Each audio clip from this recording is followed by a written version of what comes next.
Salut à tous les loulous, donc cette semaine une petite vidéo sur le haut fourneau. Donc là encore une fois je le fais en HM, donc beaucoup plus dur. Le fight le plus dur que j'ai fait en HM depuis l'extension je pense. Euh, les dégâts sont vraiment très importants, la strat est importante, le DPS est important, il y a beaucoup de choses importantes. Donc le fight il se déroule en 3 phases. Donc la P1, on l'avait vu ensemble enfin, une partie de la P1 qu'on a vu ensemble quand on a fait le try sur lui mercredi soir. Euh, la seule différence, c'est que là, on a 3 prêtres, dont un prêtre DPS qui va CM donc les ingénieurs. Les ingénieurs donc qui donnent les bombes qui permettent de libérer le cœur de la montagne, donc le boss. Donc là, je suis assigné au groupe de droite, Donc encore une fois le raid se divise en deux parties, d'accord. Prio focus opérateur, toujours. Donc là je me place tout de suite à côté du fourneau, d'accord, puisque je vais recevoir les bombes. Donc vous voyez l'ingénieur ECM et le prêtre m'envoie les bombes dès que le sort est disponible. Donc vous voyez à droite, les régulateurs descendent bien. Il faut vraiment pas se fail, d'accord. Il faut absolument qu'il n'y ait que deux opérateurs. Donc toujours la prio opérateur. Donc là ensuite on a tué forcément le garde puisque l'ingénieur était toujours CM. L'ingénieur des pop, et des CM, on le tue. Il continue à envoyer des bombes. Donc là vous voyez il a envoyé une bombe sur le moine heal. Caca face fail d'ailleurs. Bon, qui a réussi quand même. Et l'ingénieur tombe, les gens sont réactifs, ramassent le sac de bombes tout de suite, viennent poser leurs bombes, vous voyez, ça descend très vite. De nouveau un pop date, donc c'est pareil, on recommence, opérateur, l'ingénieur va être CM, le prêtre va de nouveau m'envoyer les bombes, et on va pouvoir passer en P2.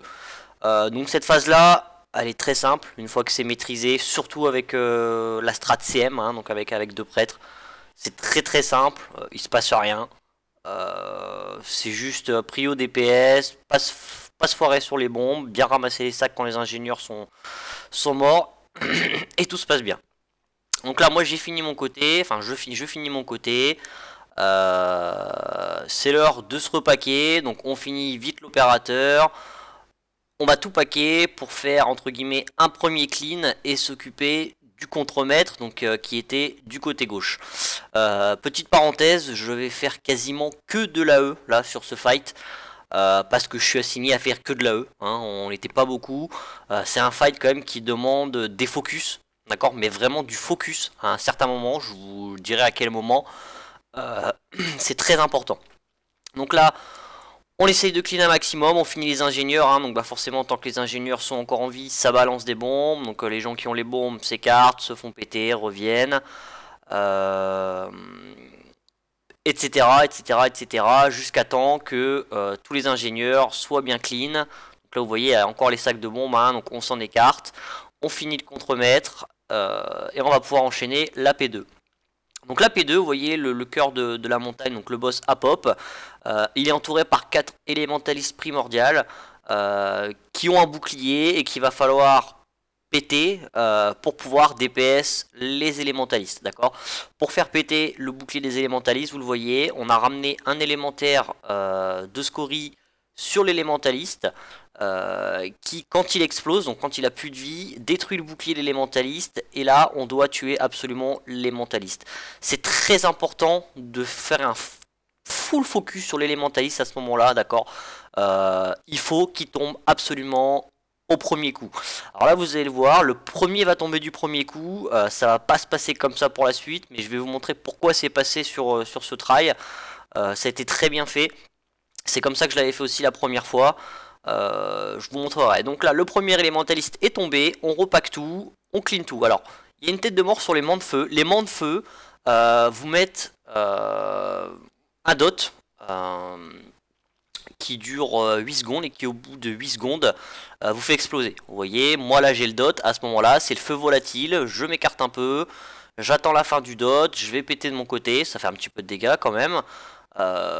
Et je reviens. Tant qu'il y a des mans de feu, donc toute la P2, il y aura des dots, d'accord. Sachant que les mans de feu mettent, je sais plus si 4 ou 5 personnes quand même sur le buff. Donc c'est très important de faire un clean à chaque fin, à chaque mort d'élémentaliste primordial pour pas être débordé pas qu'il y ait trop de feux volatiles et que le fight continue à se dérouler correctement. Il y a les gardes de la sécurité. Alors les gardes de la sécurité, on les tank, c'est les tanks qui les récupèrent. De temps en temps, ils font une attaque. Je sais pas si vous avez vu, on le voit là à l'écran. Il y a un bouclier qui est par terre avec une AE qui met de la def en fait, qui réduit les dégâts subis aux ennemis qui sont dedans en fait. Hein, donc c'est très important de sortir tous les adds de ce bouclier. Je crois qu'il y a juste les élémentalistes primordiales qui ne sont pas affectés par cette capacité du boss. Donc on continue à clean. Entre deux, on a clean l'élémentaliste. Hein, donc le deuxième élémentaliste a été clean. Donc là, on est très bien dans le fight. Hein, d'accord, tout a été fait parfaitement. Ça s'est très bien passé. On continue de clean.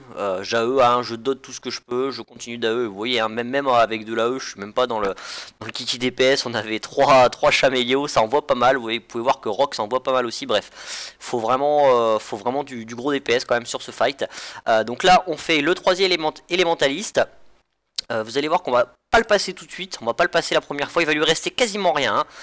Mais comme vous pouvez le voir, il y a un élémentaire de scorie qui est placé juste à côté, qu'on est en train de descendre en même temps, et qui va nous permettre, si vous voulez, vous voyez là il reste 1,60 million à l'élémentaliste primordial, mais l'élémentaire juste au-dessus va être mort aussi tout de suite derrière, du coup on bouge pas, on repasse sur l'élémentaire, enfin sur l'élémentaliste, ça passe tout seul, d'accord? C'est une alternative si jamais il n'y a pas assez de DPS, avoir toujours un élémentaire de scorie juste à côté, prêt à être dépop au moment où le bouclier réapparaît de l'élémentaliste primordial.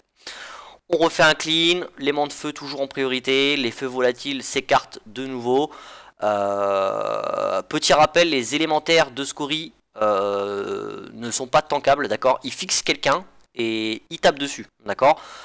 Pour les ramener au CAC, c'est tout simple. Enfin, pour les ramener donc sur les élémentalistes primordiales, on se place sur l'élémentaliste. La personne qui est fixée kick les sorts de l'élémentaire de scorie, et l'élémentaire de scorie, forcément, une fois qu'il est kick, ne fait plus de sorts, du coup, il se rapproche vers vous pour venir vous taper au corps à corps. Donc là, même système, il faut quand même continuer, il faut kick les élémentaires de scorie, puisqu'ils soignent, ils font des soins déjà d'une sur l'élémentaire primordial, et ils font des dégâts, donc il faut les kick un maximum. Le dernier élémentaliste primordial, son bouclier est pété, on peut passer dessus. C'est ici que ça devient très chaud, puisque si vraiment le fight n'a pas été fait correctement, on est débordé par l'aimant de feu, il y en a partout, il y a des adds partout, c'est très chiant. Vous voyez là, encore une fois, hein, l'élémentaliste primordial ne va pas tomber tout de suite. Mais encore une fois, il y a un LM qui est juste au-dessus, voilà, qui pète. On va pouvoir. Alors, on fait un stop des. Enfin, on avait demandé un stop DPS à ce moment-là pour pouvoir clean les derniers manche-feu.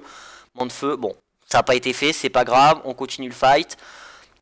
Le dernier élémentaliste tombe, le boss est libéré, on se place tout de suite donc, derrière le four, d'accord, au plus loin possible de la salle. Pourquoi? Parce que le cœur de la montagne va mettre un espèce de pareil, encore une fois, un dot sur quelqu'un. Et une fois que le dot est fini, alors le dot s'appelle rupture. Et la rupture, si vous voulez, ça fait une espèce de grosse zone d'AE là où vous la placez. D'accord? Donc c'est très important de la placer correctement, puisque ça peut très vite recouvrir toute la salle, et c'est le wipe. Donc là, la stratégie est toute simple. Tout le monde au cul du boss, et les personnes qui ont... Enfin, alors, je vous ai dit une bêtise, là je vous disais la rupture, en fait le dot s'appelle le fondre. Les personnes qui ont fondre s'écartent derrière, vont poser le fondre derrière et reviennent au cac. Une fois qu'il y a trop de fondre derrière et qu'on n'a plus de place pour nous DPS qui sont derrière le boss, les tanks reculent un peu. Ça nous permet de nouveau de pouvoir mettre les fondres derrière nous, toujours derrière nous. Comme ça les tanks sont libres, ils ont tout le chemin. Et nous ça nous permet une bonne gestion entre guillemets de la place qu'il y a dans la salle.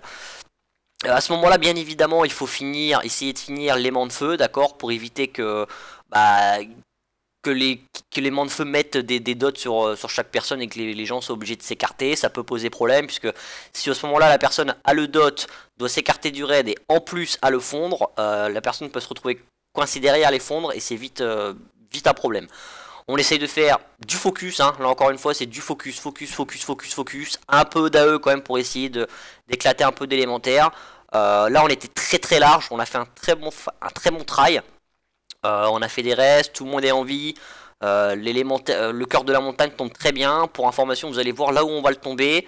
La première fois que je l'ai tombé, on l'avait tombé complètement à l'opposé. C'est-à-dire qu'on lui avait fait faire toute la salle et on pouvait encore mettre 3 fondres au maximum. Là, on va le tomber au milieu de la salle. Je me souviens que à mon premier try, quand on a libéré le cœur de la montagne, on avait retrouvé le CD de la BL. Là, vous voyez, la BL, on l'a même pas encore. Donc vraiment, il y avait du bon DPS. Ça s'est très bien passé, ça a été bien géré. Vous voyez, là, j'ai le fondre.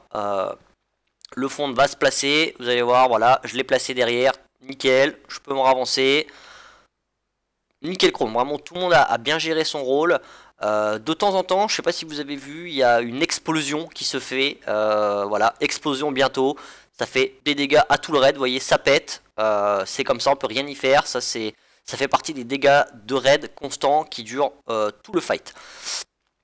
Donc voilà, je pense que j'ai tout cité. Une fois que vraiment que la strat est gérée, que les focus sont bien faits, que tout est bien tanké, ça se passe très bien. C'est un fight qui est pas facile quand même, il faut maîtriser. Là on est tous minimum 775 10 level avec XP 9 sur 10, d'accord. Donc j'étais pas avec le premier Pékin venu. C'est des gens avec qui on avait déjà try un petit peu l'après-midi. En gros, il nous a fallu 3 heures de try pour tomber le boss. Voilà. Allez, je vous fais des bisous et à la prochaine vidéo tuto.